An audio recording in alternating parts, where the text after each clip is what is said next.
I still remember the morning when the silence felt heavier than usual. The clock on the wall ticked steadily, the sunlight slid across the tiles, and the sound of traffic outside faded into a dull hum. It was an ordinary day, yet something inside me knew. Something had changed. For years, my mornings used to begin with a voice that carried warmth. "Good morning, Mom," my son would say, his tone still sleepy but full of affection. Sometimes he'd hug me before heading to school.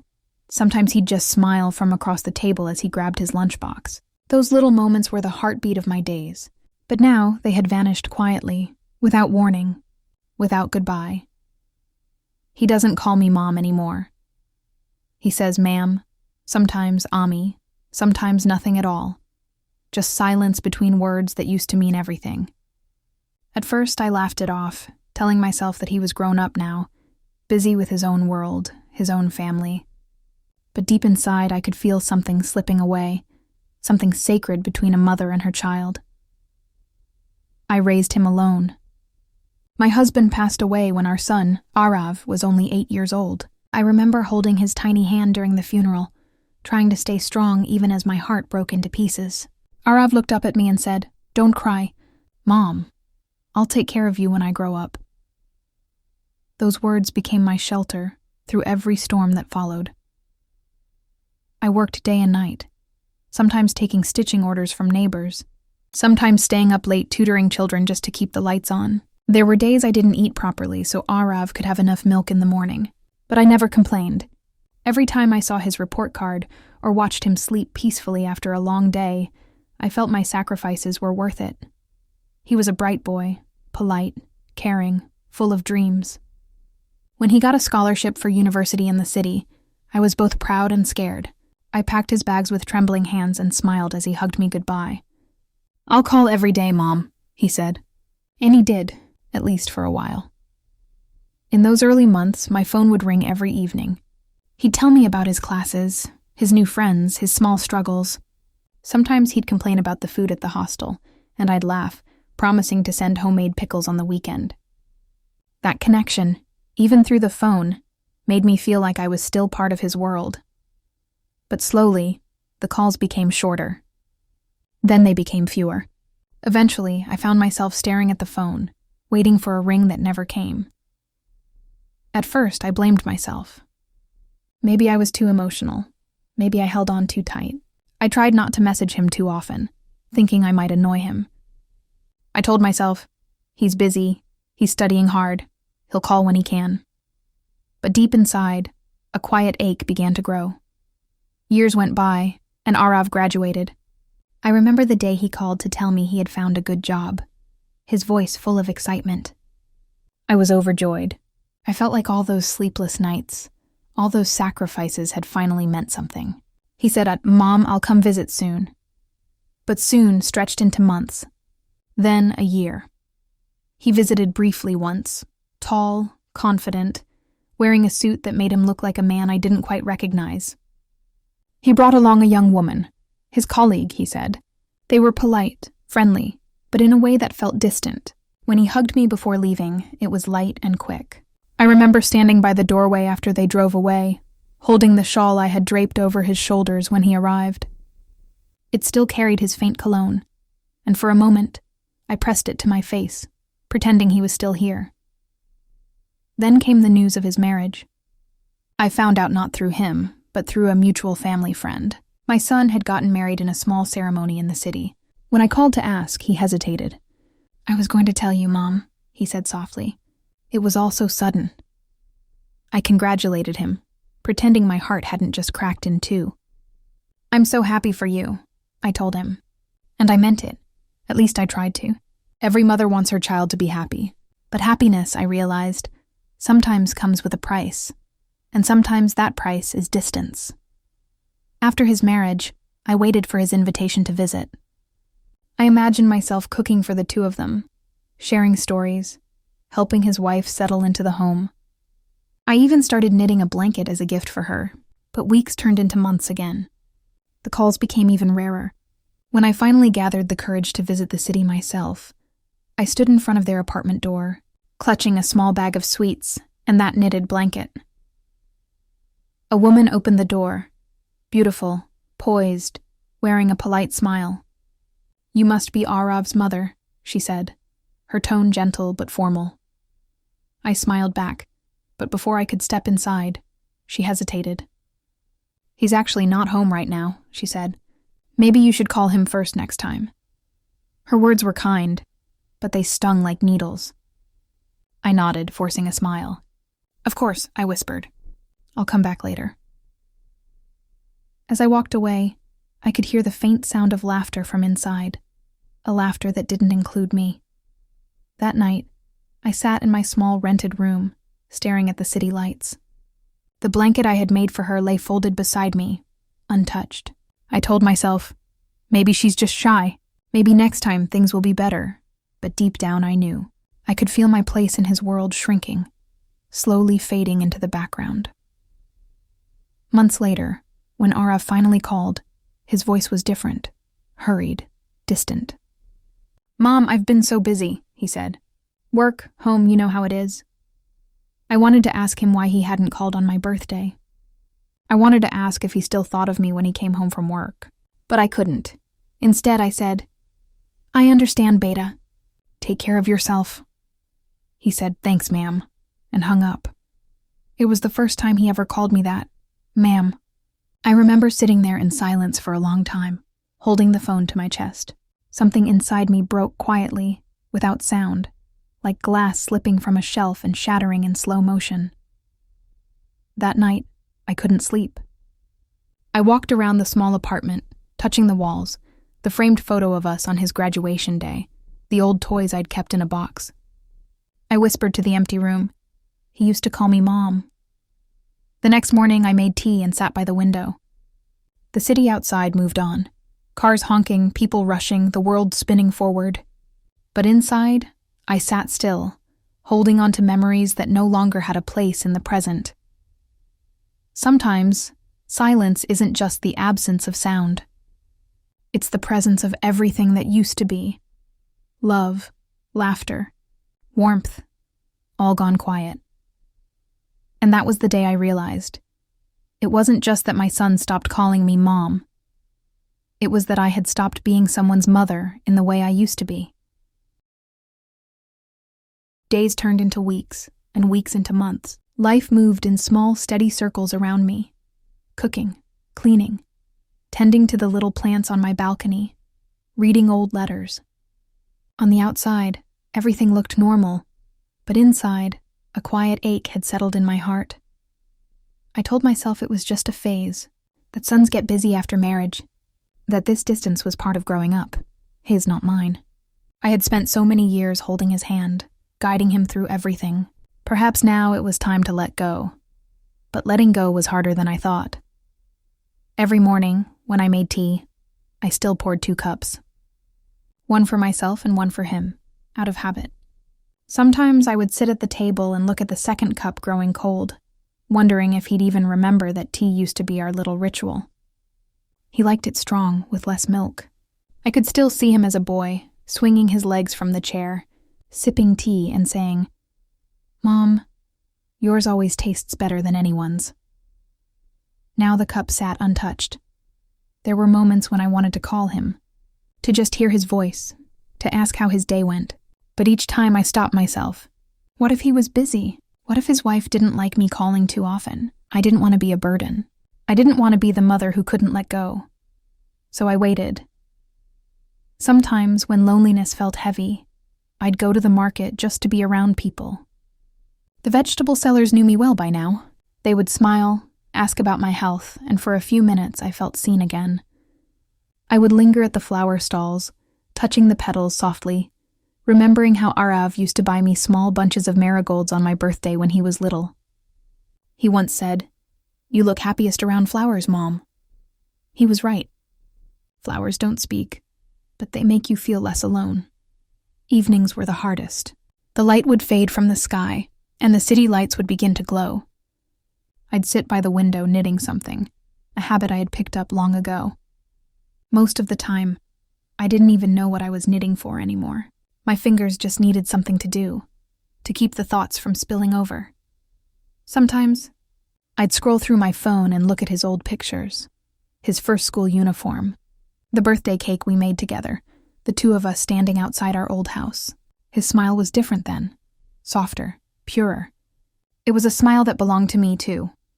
One night, I saw a new photo on his social media, him and his wife, smiling at a restaurant table, a birthday cake between them. The caption read, "Best evening with my favorite person." I smiled at the screen.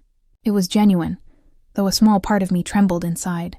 I was glad he was happy, truly glad, but there was also a quiet whisper in my heart, the kind that asks, when did I stop being his favorite person? I told myself I shouldn't feel that way. Love isn't meant to be owned or measured. Still, when your whole world once revolved around one person, it's hard to accept that you've become a small corner in theirs. A few months later, I got a call from an unknown number. It was his wife. Her voice was polite, almost distant. She said Arav had been traveling for work and was quite busy. I thanked her for calling. After a pause, she asked if I was doing all right. "I'm fine," I said softly. And I was. At least that's what I told myself. When I hung up, I looked around the room. The walls felt emptier somehow. I walked to the shelf where Arav's old books still sat. I opened one, an old science textbook, and found a note inside. In his childish handwriting, it said, "Love you, Mom. I'll buy you a big house one day." I sat down with that note in my hands, my eyes blurring with tears. He had already given me everything I ever wanted. His laughter, his dreams, his childhood. I didn't need a big house. I just wanted to be remembered. In the months that followed, I started taking on small sewing jobs again. It kept me occupied, and it made the days pass a little faster.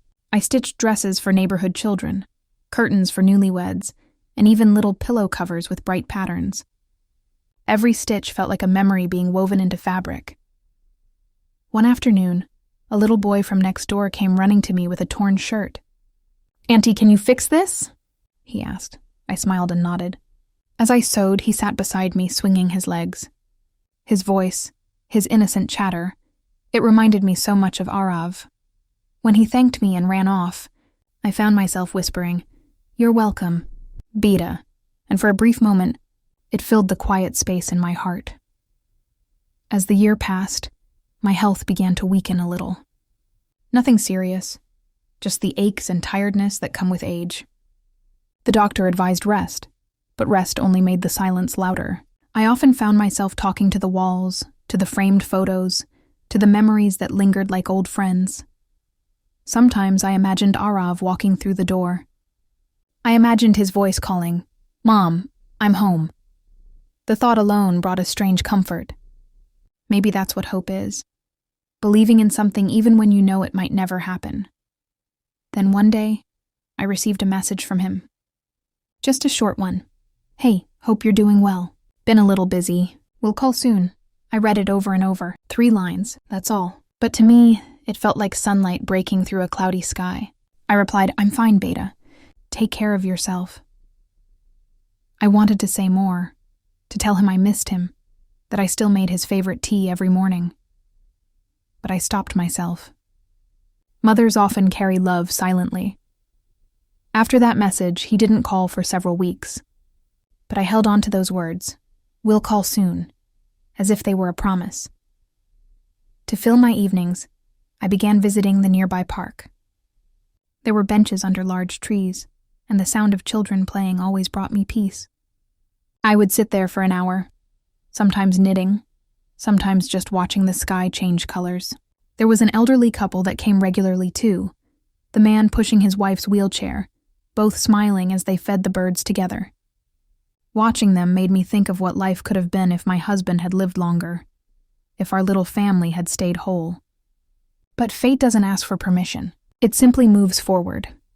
One day it began to rain while I was still in the park. Everyone ran for shelter, but I didn't. I stayed there letting the rain soak through my clothes. The air smelled fresh, and for a moment, it washed away the heaviness inside me. When I got home, I made tea and sat by the window again. The sound of the rain felt like company, a soft, endless conversation with the past. I realized then that loneliness doesn't always mean being alone. Sometimes it means being surrounded by memories that have nowhere to go. That evening, I found myself writing a letter to Arav. Not because I expected a reply, but because I needed to say things that had no place in short text messages. I wrote slowly, carefully. My dear son, I hope you're happy and healthy. I know life keeps you busy, and I understand that you have responsibilities now. I just want you to know that I'm proud of you. More than words can ever say. I miss you, but I don't want you to feel guilty for that. Every mother waits, it's what we do. And even when you forget to call, my heart never stops blessing you, love, Mom.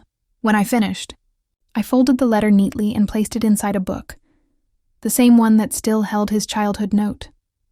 Some words are not meant to be sent. They are meant to be kept, as whispers to time. That night, I felt peaceful for the first time in months. Maybe love doesn't always need to be returned. Maybe it just needs a place to rest. It happened on an ordinary Thursday, one of those quiet, windless afternoons where time feels heavy and slow. The clock ticked lazily on the wall, and I sat on the edge of my bed, folding clothes that no one else would wear. I had just finished a cup of tea when the phone buzzed. The sound startled me. It had been weeks since I'd heard that tone. My heart skipped a beat as I saw his name flash on the screen. Arav. For a moment, I froze. I wanted to answer right away, but my hands trembled. I wiped them quickly on my shawl and pressed the button. Hello? My voice came out smaller than I expected. There was a pause. Then his voice, calm, polite, distant. Hi, Mom. I smiled instinctively, though he couldn't see it. It's so good to hear your voice, Beta. How are you? He talked for a while, mostly about work, some new project, a recent trip. I listened quietly, nodding even though he couldn't see me, but the words were few, the tone mechanical. It wasn't a conversation. It was an update. I could hear other voices in the background, maybe his wife, maybe colleagues. Before I could ask how she was doing, he said softly, Mom, actually, the reason I called... He paused, searching for words. We're moving abroad. It's a good opportunity. Just wanted to let you know. The world seemed to tilt a little. I clutched the phone tighter. That's wonderful, Beta, I said, forcing my voice to sound cheerful. You've worked so hard. You deserve this. He thanked me, said something about being busy with paperwork, then promised to stay in touch. The call lasted less than 5 minutes. When the line went dead, I stared at the phone screen for a long time. The last message blinked faintly. Call ended. Abroad. A word that sounded so small, but carried oceans between us. That night I couldn't sleep. I lay on my bed, listening to the fan hum softly, and thought about how far abroad really was. Would I still get to see him once a year? Once in 5? Or maybe never again, except on a glowing screen? I turned to look at the framed photo of us on the nightstand. It was taken years ago. Arav in his college graduation gown, me standing beside him, my hand resting on his shoulder. I remembered how proud I felt that day, how I thought the world was opening wide for him. I didn't realize it meant it would also close around me. The following days felt strangely quiet. Even the city's noise and the traffic, the vendors, the chatter, seemed distant. I went about my chores slowly, as if each task weighed more than it used to. I tried not to think about packing in airports and goodbyes. I told myself I was happy for him. That's what mothers are supposed to feel, right? Pride, not pain. But every time I saw an airplane in the sky, my eyes followed it until it disappeared behind the clouds. A few days later, a delivery boy arrived at my door. He handed me a medium-sized box with Arav's name on it. My hands shook as I signed the paper. When I opened it, I found a few household items. Books, some clothes, a framed photo of me that used to be on his study table. At the bottom there was a small envelope with my name written neatly. Inside was a letter, typed, not handwritten. Mom, I'm sorry I couldn't visit before we leave. Things are moving really fast. I wanted to send you a few of my things so you'd have them. I'll call when we settle in. Please don't worry about me. Take care of your health. Love, Arav. I read it several times. There was nothing wrong with it. Polite, caring, respectful. But it felt like reading a note from a stranger. Typed words, no warmth, no small inside jokes like he used to write. I placed the letter beside the one I had written months ago, the one I never sent. Together they looked like echoes of two people who once knew how to talk, but forgot along the way. The days passed quietly after that. The apartment felt bigger, emptier. I began giving away a few things. Clothes I no longer wore, old kitchen utensils, even some of Arav's childhood toys. I couldn't explain why, but I felt like I was preparing for something. Maybe for the silence that was coming. A week before his departure, I received another message. "We're flying out next weekend. I'll video call you from the airport." He didn't. I waited that whole evening, sitting near the window with my phone in my hand. The light faded, the sounds of the city turned into whispers, and still, the screen stayed blank. At midnight, I realized the call wasn't coming. I went to bed, but my mind kept replaying the last time he had hugged me, years ago, brief and distracted. The next morning I made tea, but it tasted bitter. Not because I forgot the sugar, but because my heart wasn't in it anymore. I sat there thinking about how easily life moves on. Children grow, dreams expand, and somehow love gets lost in translation. No one means to hurt anyone. It just happens, quietly, like dust settling on old furniture. That evening, my neighbor, Mrs. Rao, knocked on my door. She was in her 60s, cheerful and kind. "You haven't been out lately," she said. "Come join us at the temple fair tomorrow." I hesitated, then agreed. Maybe a little noise and color would help fill the empty corners of my heart. The next day I went with her. The fair was lively. Children laughing, music playing, the smell of sweets in the air. I smiled politely, bought some flowers, and for a while, let myself forget everything. But in the crowd, I saw a young man helping his mother buy bangles. He looked so much like Arav for a second that my breath caught. The woman held his hand as she laughed, and I felt something sharp twist inside me. I turned away quickly, blinking back tears. That simple gesture, a son holding his mother's hand, had once been my everyday comfort. Now it was just a memory that belonged to someone else. When I returned home, the silence greeted me again. The clock ticked. The room smelled faintly of jasmine from the flowers I had bought. I sat down and whispered to myself, he must have reached by now. That night, I dreamt of him as a little boy again, running toward me after school, waving his report card. "I got first prize, Mom," he said in that bright, excited voice. I lifted him, spun him around, laughing as his small arms wrapped around my neck. But then, as dreams do, everything changed. His face grew older, his smile faded, and he walked away into a fog I couldn't enter.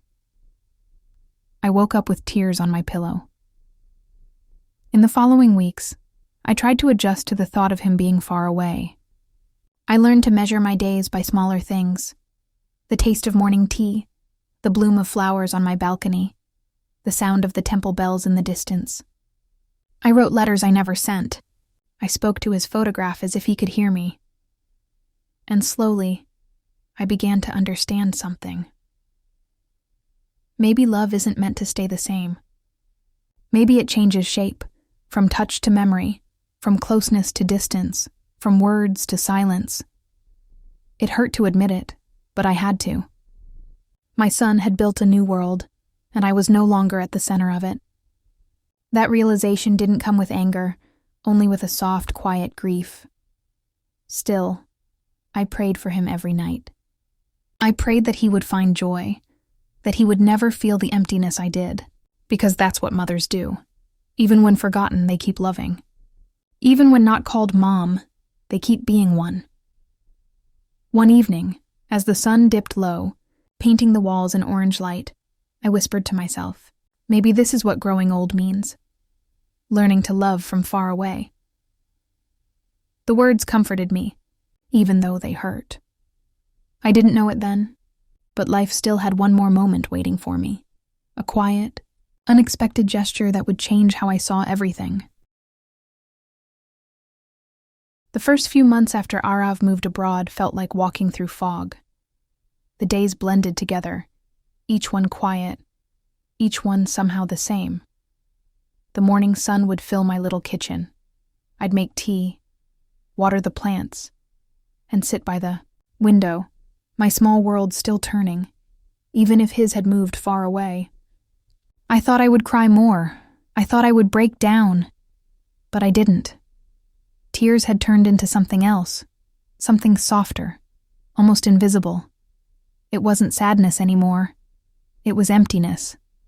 And emptiness, I learned, doesn't always roar. Sometimes it just hums quietly in the background of life. At first, I waited for his calls like someone waits for rain in a dry season. Every time my phone buzzed, my heart jumped, only to find it was a wrong number, a delivery message, or a call from a friend. Eventually, I stopped waiting by the phone. It wasn't that I gave up. I just grew tired of hoping. One morning, I woke up and decided I needed to do something different. I had been living inside the walls of memory for too long. Arav had his own life. Maybe it was time I found mine again. So I joined a small community center nearby. They offered free classes, art, yoga, and reading groups for older people. The first day I sat quietly at the back of a painting class, unsure of what I was doing there. The instructor gave us brushes and colors and told us to paint what we felt. I looked at the blank canvas for a long time. I didn't know how to paint. I hadn't held a brush since school. But then, without thinking, I began to paint a small figure. A woman standing by a window. Sunlight touching her face. A single cup of tea beside her. Around her there was quietness, but her eyes looked calm. When I stepped back and saw it, I realized it was me. I smiled, a small, peaceful smile. For the first time in years, I felt something light inside my chest. Not happiness exactly, but peace. I started going to that class every week. Slowly, I made friends. Other women my age, each with her own story. Some had children living abroad. Some had lost their husbands. Some were simply alone. When we talked, there was comfort in the shared understanding. No one judged. No one pitied. We simply listened. One woman, Lata, became especially close to me. She was soft-spoken and kind. We often sat together after class, sharing snacks and stories from our younger days. One afternoon, she said something I never forgot. When children grow up, we stop being the center of their world. But that doesn't mean we stop being mothers. It just means we love from a distance.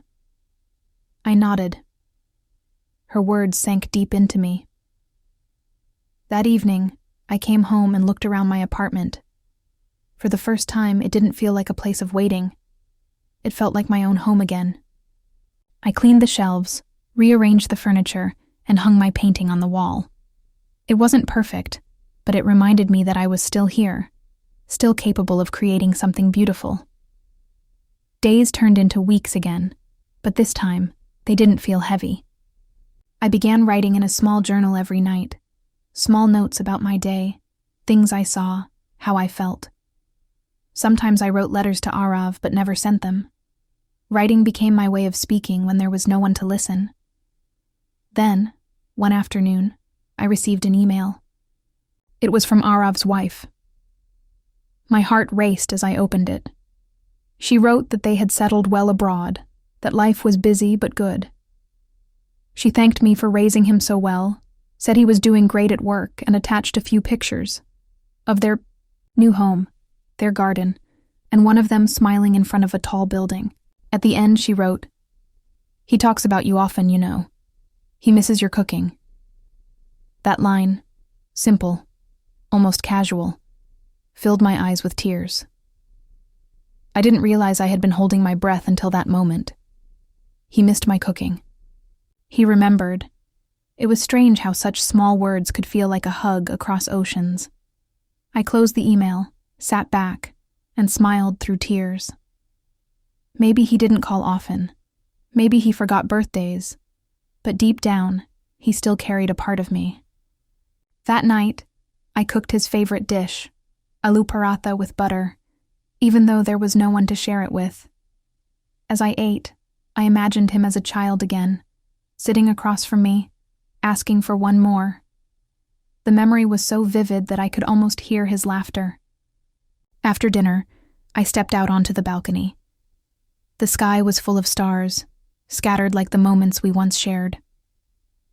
I whispered, "I'm happy for you, Beta." And the wind carried my words into the night.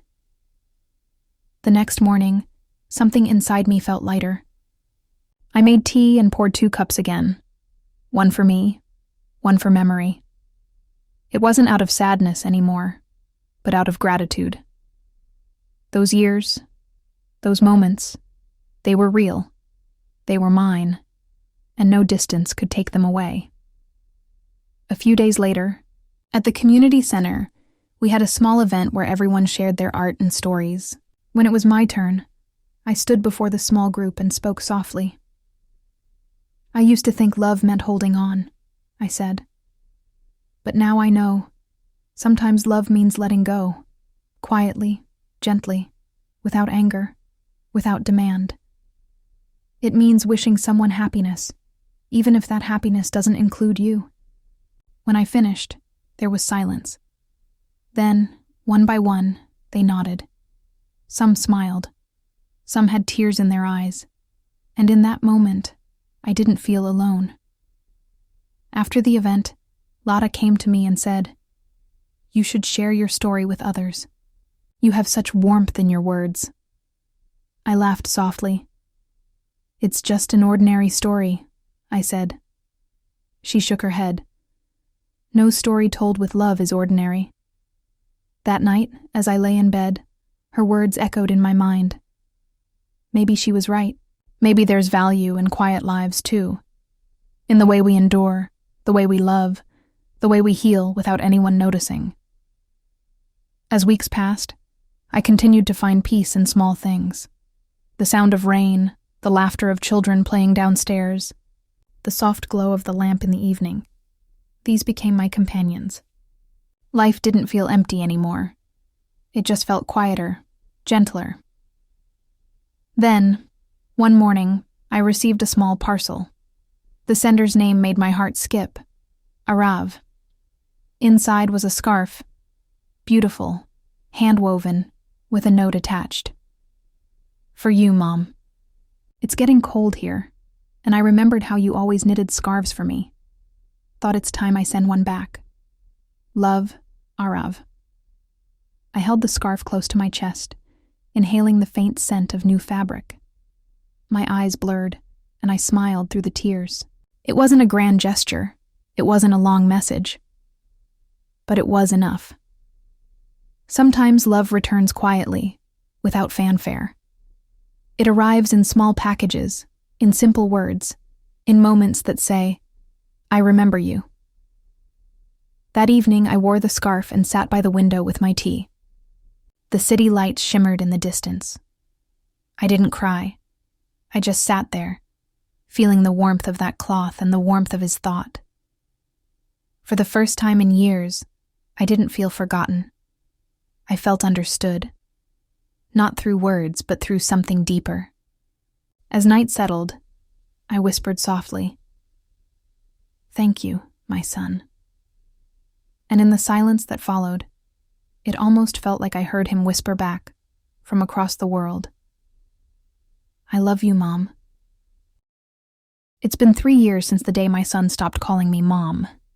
And yet, when I wake up every morning, it feels like just yesterday that his little hand held mine as we crossed the road, his voice filling the air with endless questions and laughter. Time has its own strange way of softening pain. It doesn't erase it. It just wraps it in gentleness, until one day, you can look at your memories without breaking. I've learned to live differently now. My days have a rhythm, a calm that used to scare me but now feels comforting. The mornings begin with tea and quiet prayer. I water the plants, watch the birds, and sometimes hum old songs I used to sing to Arav when he was a boy. The silence that once felt heavy has turned into a friend. It sits beside me when I read, walks with me when I go to the park, and whispers softly at night. Not of loneliness, but of peace. I no longer wait for the phone to ring. I don't count the days since his last message. Instead, I count the blessings in my day. The gentle sun, the laughter of my neighbor's children, the little joys that once went unnoticed. Arav calls sometimes now, not often, but enough.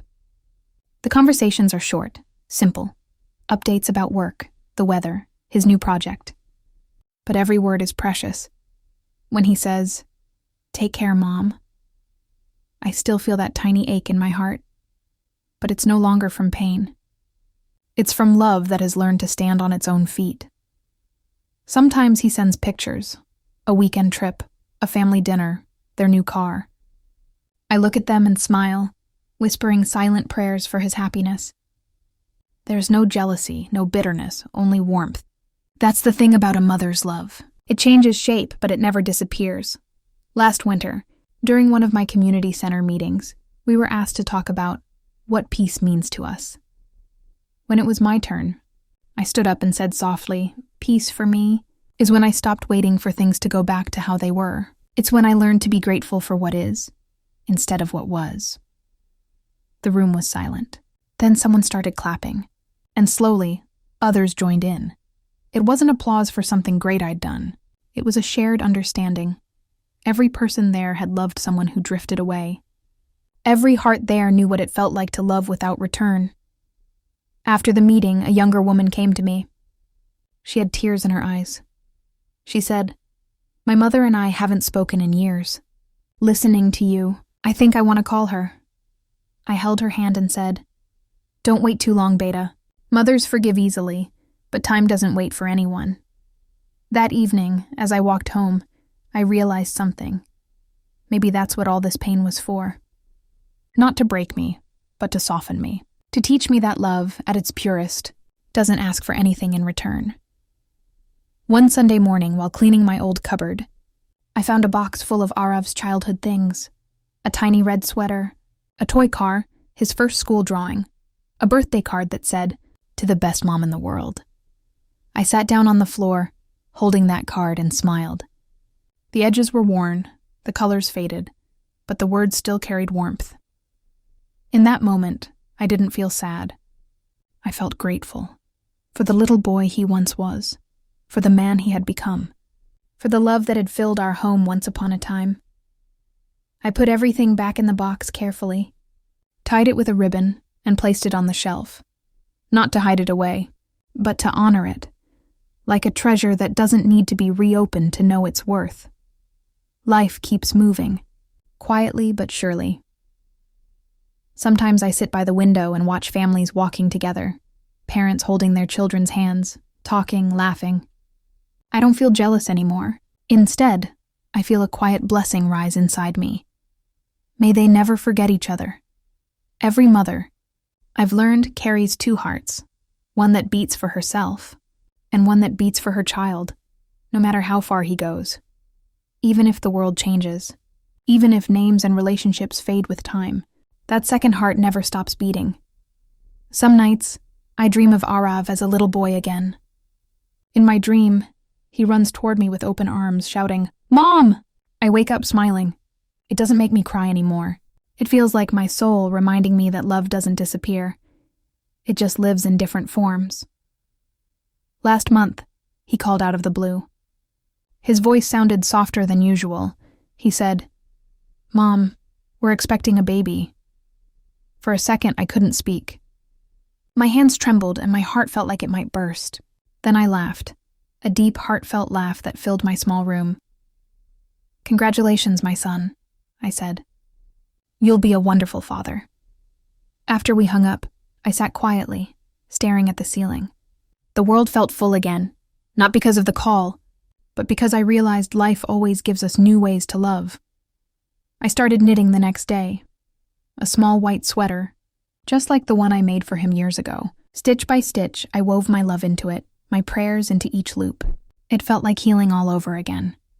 Maybe one day, that little baby will call him Papa. And maybe, just maybe, he'll understand what it means when a tiny voice fills your world, and then one day grows silent. Now, as I sit here, writing these words, the evening light spills softly across my table. The city outside hums with distant life. Cars, laughter, footsteps. Inside, there is only peace. I look at my painting on the wall, the woman by the window, sunlight on her face. She's still there, still standing, still calm. That woman is me, and she's stronger than she ever thought she could be. I've learned that love doesn't always stay the way we expect it. Sometimes it changes shape. Sometimes it walks away, but the beauty of love is that it leaves warmth behind. Something you can carry, quietly, for the rest of your life. I don't know when Arav will visit next. Maybe next month, maybe next year. It doesn't matter. Because now I understand, being a mother isn't about being remembered all the time. It's about remembering, always. When I see the stars at night, I whisper his name. When I smell rain, I think of his laughter. When I sit down for dinner, I still set 2 plates, one for me, one for memory. And that, I think, is the quiet strength of a mother's heart, to keep loving, even when no one is watching, to forgive, even without apology, to hope, even when hope is silent. So if you're listening to this, maybe you're a mother or a son, or a daughter. I just want to say this. Call your mother, write to her, tell her you love her. Because one day, when the calls grow fewer and the voices fade, all that will remain are the words you did say, not the ones you waited too long to speak. As for me, I'll keep living my quiet life, watering my plants, making tea, knitting sweaters for a grandchild I haven't met yet. And every time the wind touches my face, I'll smile, knowing it carries my love across oceans, to the boy who once called me Mom.